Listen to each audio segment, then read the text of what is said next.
hoping it'll mean a lot to you as well.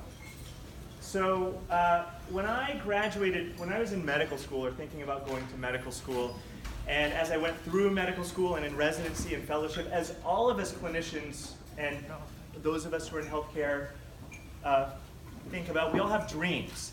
And my dreams were about this over here, and maybe that over there. I can't see that over there. But it was about taking care of people. I wanted to be able to just take care of people. I wanted to connect with them, relate to them, care for them, treat them, cure them, think about them, learn about them. That was my dream. It was a silly dream. It was a silly dream. Because when you get out in the real world, well, that's what it's about, a heart.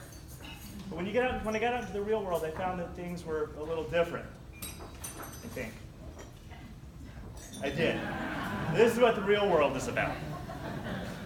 And I got to tell you, I'm not one who plays well in the real world. And so I figured I could either adapt to the real world or I could try to change the real world, working within those laws of economics and physics. Because what the real world was all about, it seemed to me, was that. Money. Now money's important, right? It keeps the lights on. It lets us feed our families.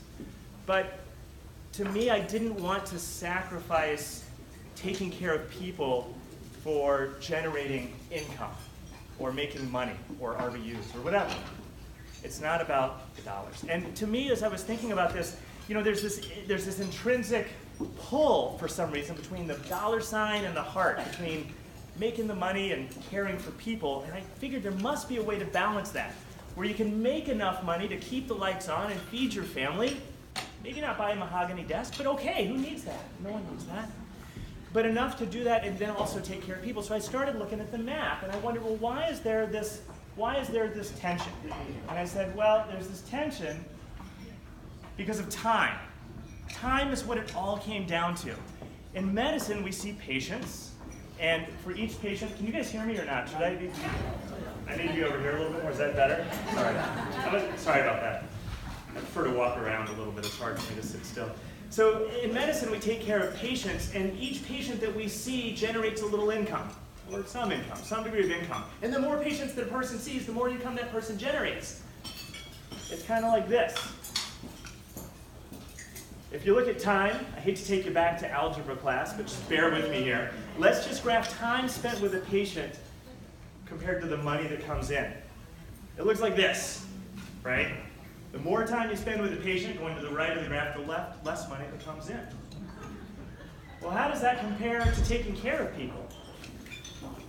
That's what it looks like taking care of people. And if you can't see that, I'll describe the graph to you.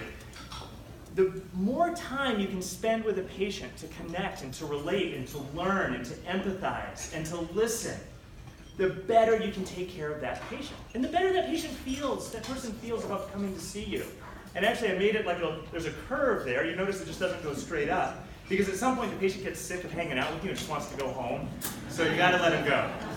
And the question was, where is that meeting point? Where is the meeting point where the dollar sign is enough to pay your employees and keep the lights on and feed your family? And where do you need to, where's the point where the patient is best taken care of? And where do those meet? And so I started thinking about it, and one of my, let me back up. The reason time is so important is because time lets us do a lot of things.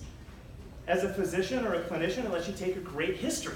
What does that do? If you can listen to the patient, you're going to come to an accurate diagnosis, and you're not going to have unnecessary testing. A lot of diagnoses can be made without even setting foot in a lab or next to an ultrasound machine. You get time to educate and reassure a patient, which means that the patient is less anxious. There are fewer emergency room visits, and in general, they just have a better life. And perhaps most importantly, you can develop a rapport with a patient and his or her family, which means better adherence to whatever you recommend. You know what that translates into is if you spend time with a patient, I think at least, it means we get better health care that is cheaper. And isn't that what we're all looking for? It also means, by the way, that it's a better life for everyone. Patients like it, families like it. As a clinician, I can tell you I like it. I enjoy spending time with my patients. You guys do too. So one of my favorite philosophers is Henry David Thoreau. So that was my problem. My problem was, how am I going to maximize taking care of people. And Henry David Thoreau said to be a philosopher is to solve some of the problems of life, not only theoretically, but practically. So I started doing some math and I started doing some budgeting, and I wish I could tell you that magically I just came up with a solution, but I had no Dumbledore or Gandalf standing behind me to make that work. So I just put in the elbow grease and I just put in the hard work, and I started small. It was me and a cell phone. I didn't have a medical assistant or anything else. Patients called me on my cell phone to set up an appointment. I had 2 small satellite offices. But what I wanted to make sure I didn't do was to equip a whole office filled with a lot of people and a lot of machines and fancy furniture, because then you got to pay for it. And if you got to pay for it, that means you can't spend time with patients. So I just started off with the bare necessities, like William and Mary. Rumor has it when Thomas Jefferson started William and Mary, he didn't build sidewalks at first. He let people walk around for a number of years to see where they were going to go, see what he really needed. I just kept trying to see what I really needed. And so that finally came through. And now we started off with 2 small satellite offices. I added a fantastic practice manager, Melanie Buckley. And we moved into a main office, a beautiful colonial house in a residential/professional neighborhood where we've outfitted it like a house, so there's no latex furniture and stuff like that, vinyl furniture. It's couches and armchairs and oriental rugs, and it's easy to get down and play with the kids because you're on a nice soft rug. And then we brought on board another cardiologist, Dr. Cyrus Yao, who is phenomenal and has been fantastic. We added Jenny Malinowski, our awesome receptionist. We added a 3rd cardiologist, Megan Doherty, who's also amazing, and our fantastic medical assistant, Crystal Aponte, and it's a team. So what it all comes down to is this idea of taking care of people, working together as a team. And I also have to say one last bit of thanks, and then I really am going to shut up, I promise, is that my family has been phenomenal. Like when I made this move, who knew? It's like jumping off a boat into the ocean. Who knows if you can swim or not? But we've been swimming. And I have to thank my wife and my son, my wife Jordy, my son Jonah, my daughter Talia, for tolerating all the uncertainty and mishigas and craziness and long days. So I just wanted to point out one thing. So if you look over here, it's a little graph that says how many minutes do doctors say they spend with their patients, and I think most of it is about 10 to 15. That's not what we doctors want to spend, it's what we have to spend to make ends meet.